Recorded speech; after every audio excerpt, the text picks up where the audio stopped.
But వెరాజ్ మన పీఆర్‌పీకొచ్చేటప్పుడు అది ఏ రకంగా సాధ్యమవుతుంది? ఏ ఏజ్ వాళ్ళకైనా చేయగలుగుతారా? ఇది అదంతా అపోహ అండి. హ్మ్. కార్టిలేజ్ రీజనరేషన్ అనేది అయితుంది.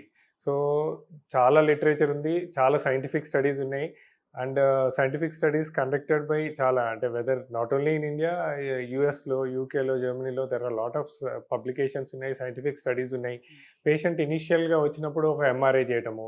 హ్మ్. తర్వాత 6 నెలల తర్వాత మళ్ళా ఎంఆర్ఐ చేయటము. అలా చేశాక ఎంత థిక్‌నెస్ పెరిగింది అన్నారు. హ్మ్. దాని తర్వాత ఇప్పుడు హై రిజల్యూషన్ స్కాన్. మా ఐపీఎంలో మేము చేసేది అల్ట్రాసౌండ్ స్కాన్. ఒక వెరీ హై రిజల్యూషన్ స్కాన్.